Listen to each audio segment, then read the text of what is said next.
O Garfield tá de volta. Depois de alguns anos aí meio sumido, meio esquecido, sendo jogado um pouquinho de lado, o gato laranja devorador de lasanhas e que detesta segundas-feiras tá de volta num novo filme, uma animação aí, Garfield Fora de Casa, que é uma animação que promete não só agradar os fãs de longa data do personagem, mas também conquistar toda uma nova legião de pequenos admiradores desse personagem tão icônico. Mas e aí, será que o filme foi bem sucedido nessa sua proposta? Vamos discutir isso aqui. E além do filme em si, Garfield Fora de Casa, eu também vou aproveitar e falar um pouquinho sobre o personagem Garfield, antes da gente chegar nesse novo filme aqui, porque tem algumas coisas sobre esse personagem que eu acho que vale a pena ser relembradas e ser contextualizadas antes da gente poder mergulhar de cabeça nessa nova produção aqui. Mas antes de entrar no filme em si, duas coisinhas muito importantes. A primeira delas é, se você já tá por aqui, aproveita e curte esse vídeo aqui embaixo, deixa o seu like, se inscreve no canal, ativa o sininho pra receber a notificação sempre que tiver vídeo novo por aqui, e aproveita também, compartilha esse vídeo pros seus amigos e chama mais gente aqui pro canal, que isso é muito importante. E a segunda coisa que eu gostaria de falar, aliás, que eu gostaria não, que eu acho fundamental da gente tratar aqui, é um assunto muito sério. Infelizmente, como todo mundo aqui já sabe, uma absoluta calamidade tá acontecendo lá no Rio Grande do Sul. E é uma coisa que não dá pra gente simplesmente ignorar, porque é uma tragédia absoluta e sem precedentes. Pensar que mais de 80 pessoas morreram, mais de 100 pessoas estão desaparecidas e várias pessoas perderam absolutamente tudo que elas tinham nessas enchentes. E não dá pra gente fazer vista grossa e fingir que não tem nada acontecendo. É uma questão de empatia e solidariedade básicas. Então, por conta disso, eu convoco todo mundo que tá me assistindo aqui a contribuir, nem que seja com R$1, pra ajudar essa galera nesse momento tão crítico e, como eu falei antes, sem precedentes na história do Rio Grande do Sul. E pra isso eu vou deixar aqui embaixo, na descrição desse vídeo, um link da Agência Brasil, basicamente orientando um pouquinho como que a gente pode ajudar. Se você tiver alguma outra ideia de como poder ajudar essa galera, diz aqui embaixo nos comentários, coloca mais links. Quanto mais formas a gente souber de como poder ajudar essa galera lá do Rio Grande do Sul, melhor. Beleza? Vamos fazer isso? Então fechou. Agora vamos lá voltar pro assunto do vídeo em si.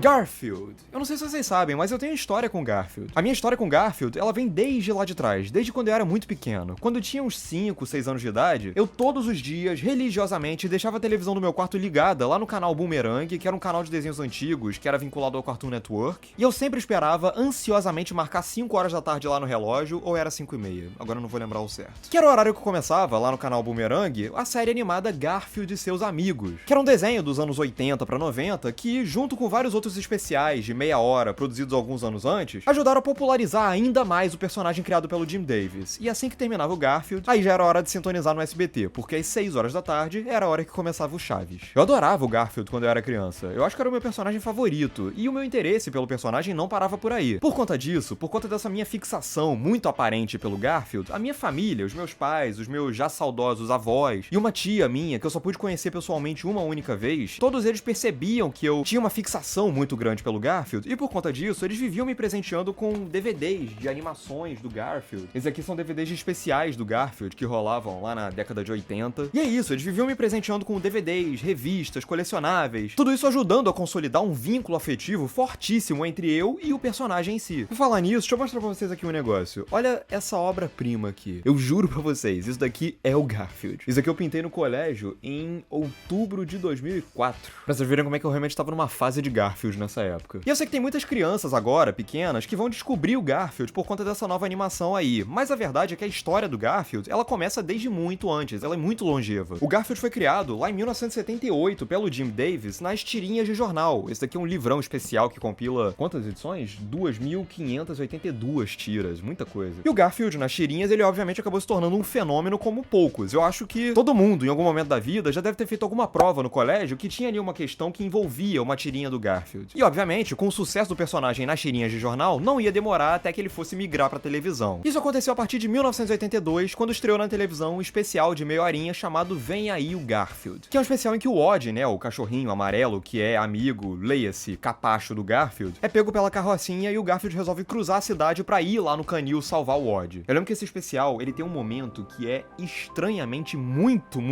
triste, em que os dois personagens parecem que vão ser separados pra sempre, e que eu lembro que foi um dos momentos da minha infância que eu acho que foi o primeiro momento em que eu realmente olhei pra uma animação e pensei, caramba, o que é essa sensação meio estranha, meio dolorida que tá rolando aqui dentro do meu peito? É muito sentimental se a gente for levar em conta o quão cínico é o personagem do Garfield. E a partir daí, tiveram vários outros especiais do Garfield nas telinhas. Teve em 83 Garfield na Cidade, em que a gente é apresentado a mãe do Garfield, que é outro especial que, surpreendentemente, também tem um apelo sentimental muito forte, e esse daí, inclusive, era, de todos os especiais, era o favorito particular do próprio Jim Davis. Em 84, o especial Garfield em Perigo, que foi quando eu, com 5 anos de idade, descobrir o que era acampar e também descobrir o que era uma pantera, porque a trama do episódio envolve ali a ameaça de uma pantera, os personagens tendo que lidar com ela. Em 85, Garfield na Noite das Bruxas, que é um especial de Halloween que eu acho muito simpático. Pra mim é uma tradição de Halloween assistir a esse especial aí. Ele é muito carismático, muito charmoso e do meio pro fim ele dá uma guinada pra uma coisa mais puxada pra um terror sobrenatural, um pouquinho mais assustador. Enfim, é bem divertido. Em 86, Garfield no Paraíso, em que eles viajam pro Havaí. Em 87, Garfield em Hollywood, em que o Garfield,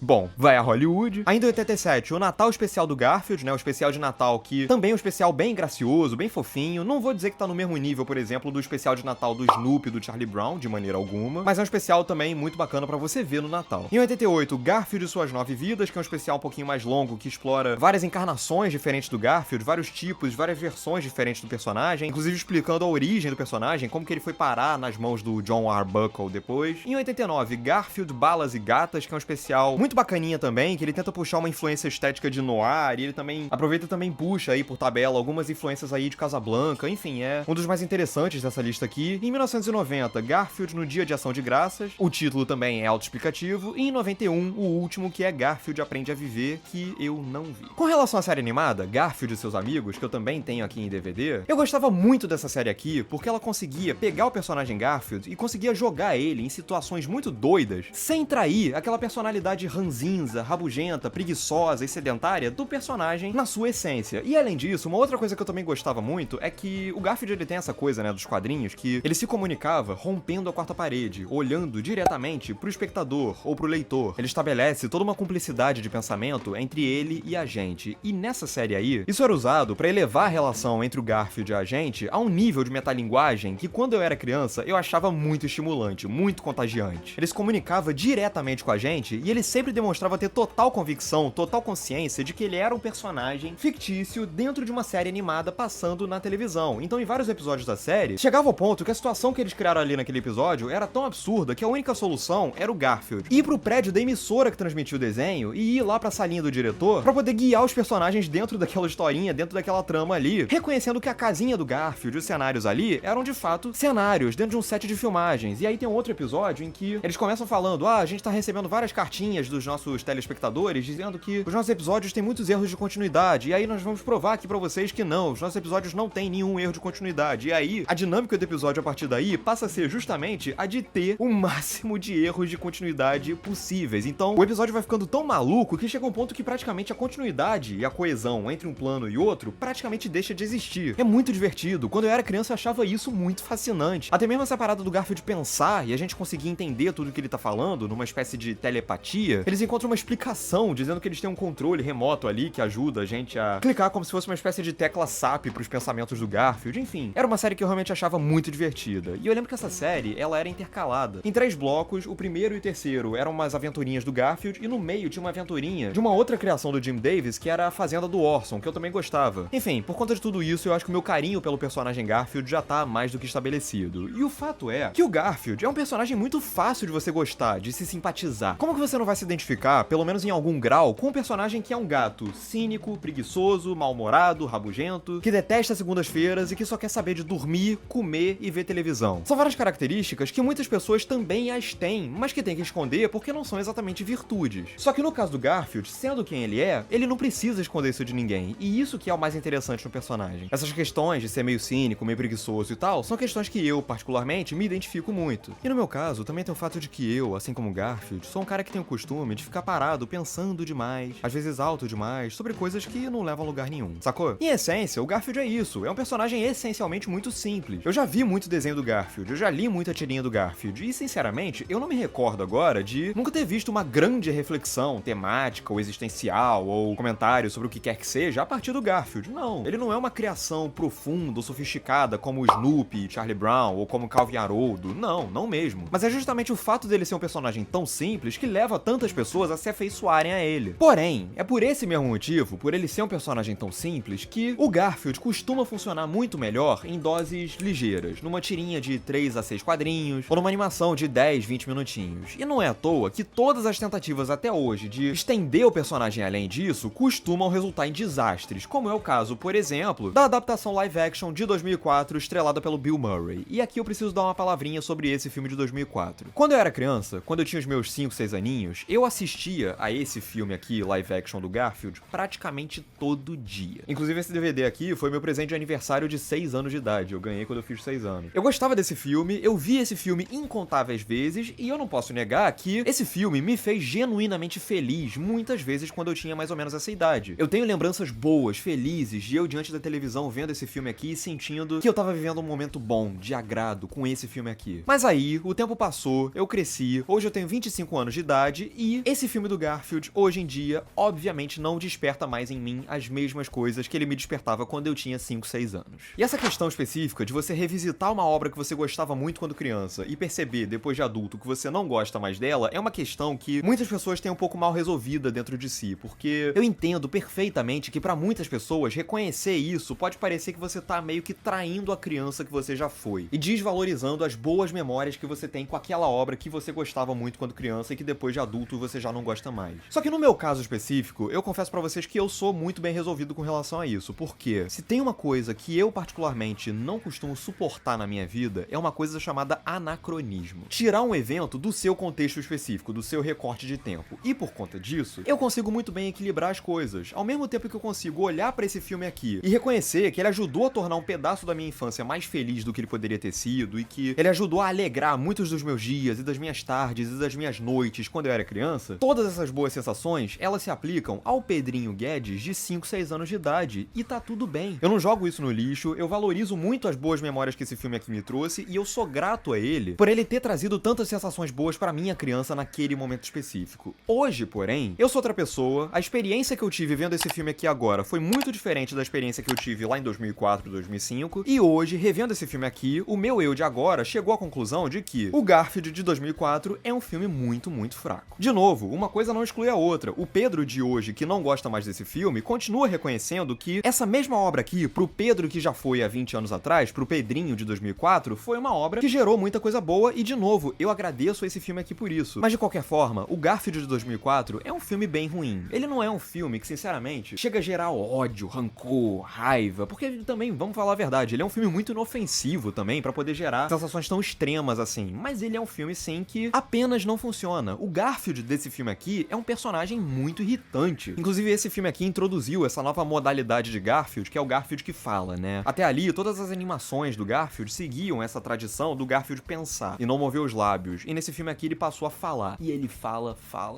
e ele nunca para de falar, e nada do que ele fala é exatamente engraçado. Essa é a diferença. Nos quadrinhos e nas animações, o Garfield era um personagem que vivia de saco cheio. Nesse filme, o Garfield é um personagem que vive enchendo o saco do espectador. Chega ao ponto de que tem um momento nesse filme aqui em que o Garfield ele tá andando numa cidade com um ratinho que tá guiando ele e ele fica perguntando pra ele: a gente já chegou? A gente já chegou? A gente já chegou? Sim, exatamente igual ao burro do Shrek. O fato de Shrek 2 ter sido lançado menos de um mês antes desse filme do Garfield, eu acho que é apenas uma coincidência, mas é um filme tão fraquinho, tão sem gracinha, que ele conseguiu a proeza de jogar no lixo o casting aparentemente perfeito do Bill Murray como Garfield, porque o Bill Murray, ele praticamente é o Garfield na vida real. O humor particular dele, a persona particular dele, tem muito a ver com o humor e a persona do Garfield. Inclusive faz todo sentido chamar o Bill Murray pra fazer o Garfield, porque lá na década de 80, quando o Bill Murray fazia os Caça-Fantasmas, ele era o Dr. Venkman, né, tinha também a série dos Caça-Fantasmas animada pra televisão, e nessa série aí, quem dublava o Dr. Venkman era o Lorenzo Music, que era o dublador do Garfield lá nas animações dos anos 80 e 90, e que acabou virando a voz definitiva do personagem.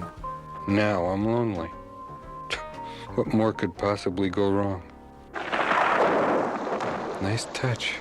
Então, por conta dessa relação aí, faz sentido você chamar o Bill Murray pra fazer o live action do Garfield, por conta dessa troca aí. Mas o filme não fez jus a isso. Inclusive, tem aquela história de bastidores embaraçosa pro Bill Murray, de que ele só topou assinar o contrato pra participar desse filme e dublar o Garfield, porque ele leu ali no roteiro, o nome de um dos roteiristas era Joel Cohen, com H no meio, e ele pensou que era o Joel Cohen, dos irmãos Cohen. E aí, por conta disso, ele foi lá e assinou o contrato, e aí, quando ele tava no meio da produção, do trabalho de voice acting do Garfield, aí que ele foi percebendo, cara, mas isso aqui tá muito ruim, tá muito sem graça. Era o Joel Cohen mesmo? Esse filme ainda gerou uma continuação em 2006, que eu me lembro que eu vi esse filme, o Garfield 2, eu vi esse filme no dia da estreia, no Shopping Tijuca, por volta de 3, 4 horas da tarde. E eu lembro muito bem da época que esse filme saiu, porque foi mais ou menos na época da Copa de 2006, que foi a primeira Copa que eu realmente me envolvi. Tem essa memória afetiva do momento em si. Mas apesar disso, eu nunca revi o Garfield 2 depois de crescido. Eu tenho uma ligeira sensação lá no meu subconsciente de que talvez o segundo Garfield ele seja um pouquinho melhor ou um pouquinho menos pior do que o primeiro, mas eu não sei, eu nunca revi esse filme, pelo menos não depois de crescido, né, porque em casa quando eu era criança eu ainda tinha visto esse filme mais algumas vezes e tal, mas enfim, eu não sei, pode ser que esse filme seja tão ruim quanto o primeiro, ou talvez até pior, e eu não preciso descobrir hoje em dia, eu acho. De qualquer forma, esses dois filmes estão aí pra não me deixar mentir que realmente sustentar um personagem tão simples como Garfield durante uma aventura de longa-metragem é realmente uma tarefa muito desafiadora. Depois desses dois filmes, no final dos anos 2000, ainda tiveram outras 3 animações em longa-metragem do Garfield que foram lançadas diretamente em DVD, menos aqui no Brasil, em que as 2 últimas delas foram lançadas aqui nos cinemas, não sei porquê. Inclusive, uma curiosidade completamente irrelevante, a segunda dessas animações aqui foi lançada nos cinemas do Brasil exatamente 15 anos antes da estreia desse novo filme aqui, o Garfield Fora de Casa. No dia 1º de maio de 2009, o feriado do trabalhador daquele ano, também estreou essa tragédia aqui. Foram animações feitas por um estúdio sul-coreano que também tinha feito uma animação, que eu não sei se vocês lembram, chamada O Mar Não Está Pra Peixe. E além disso, uma curiosidade final, essas animações aqui foram dirigidas pelo mesmo cara que dirigiu, lá nos anos 90, aquele filme do Spawn. Esse foi o destino que teve o diretor do Spawn, fazer umas animações terríveis do Garfield direto pra DVD. E a partir daí, no fim dos anos 2000, teve meio que uma saturação do Garfield. Depois disso, o Garfield praticamente caiu no ostracismo. A última coisa que eu me lembro de ter visto do Garfield foi uma série animada que teve no final dos anos 2000, e aí eu já não era mais tão criança assim, então eu vi muito pouco essa animação. Se eu vi, sei lá, 5 episódios dessa animação aí, eu acho que foi muito. E aí, o personagem meio que sumiu por muitos anos até voltar aqui, nesse filme novo, Garfield Fora de Casa. Que, vejam só, é um filme que acaba alcançando um resultado meio paradoxal, digamos assim, porque se por um lado ele é de longe o melhor filme já feito com Garfield até hoje, o que não é difícil, por um outro lado, é um filme que escancara essa dificuldade que eu mencionei agora há pouco, de ser muito difícil você sustentar um personagem tão simples ao longo de um filme de longa-metragem. Ele escancara essa dificuldade ainda mais do que os outros filmes lançados há quase 20 anos que eu mencionei agora há pouco. E acaba que, no desespero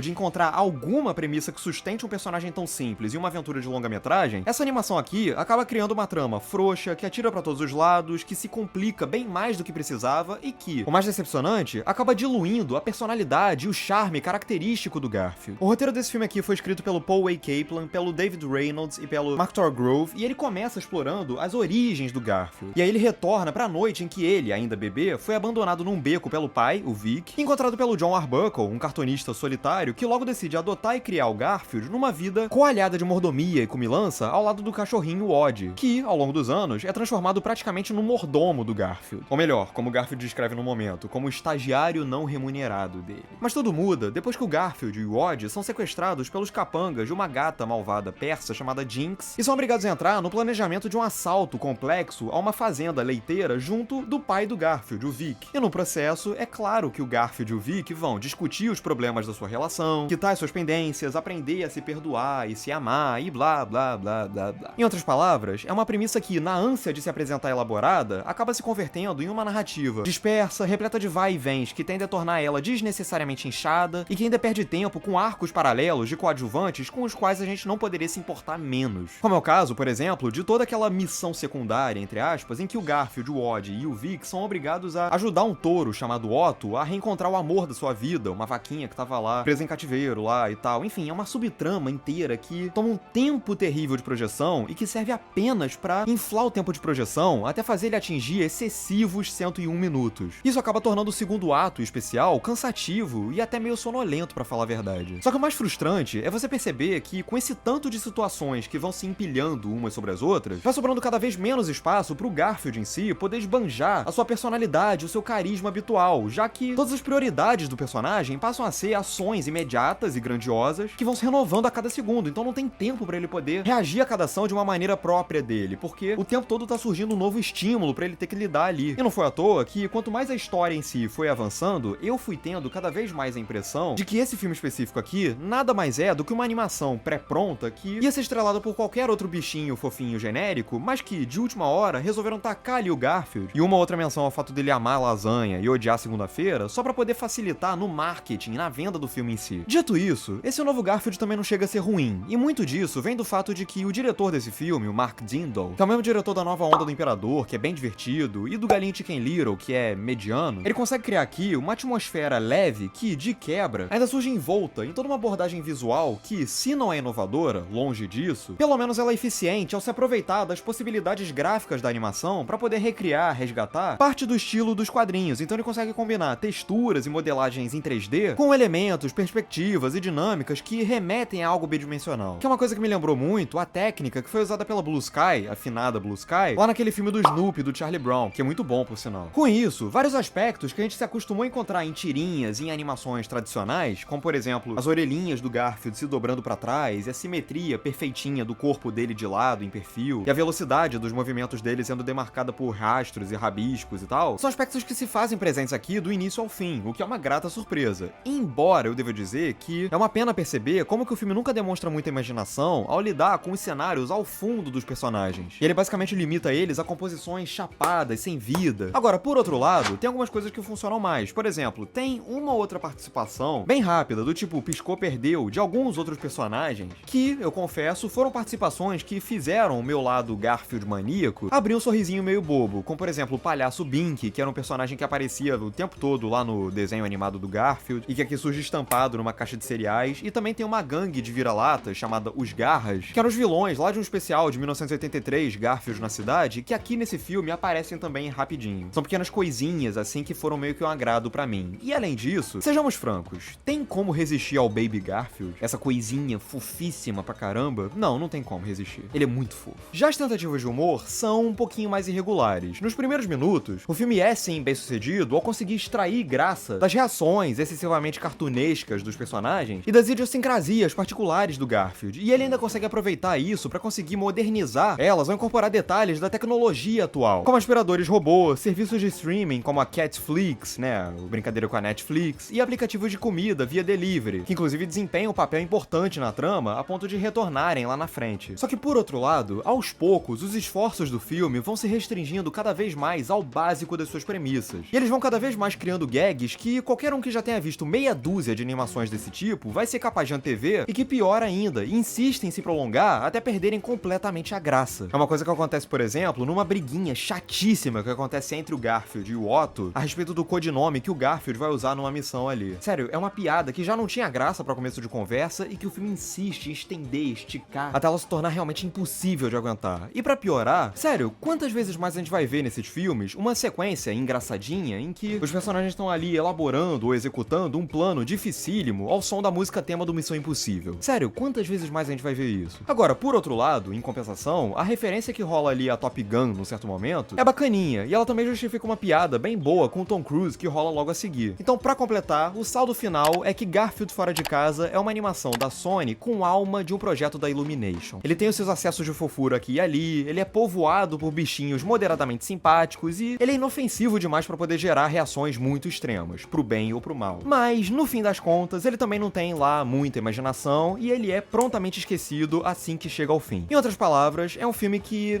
não fede nem cheira. E eu também tenho as minhas dúvidas se o Pedrinho, de 5, 6 anos de idade, que era obcecado pelo personagem e que não perdia um episódio sequer do desenho animado dele, ia sair lá muito entusiasmado com esse filme aqui. Mas ele traz uma surpresinha depois dos créditos finais, que aí sim é divertidinha. Pena que o filme, como um todo, seja apenas...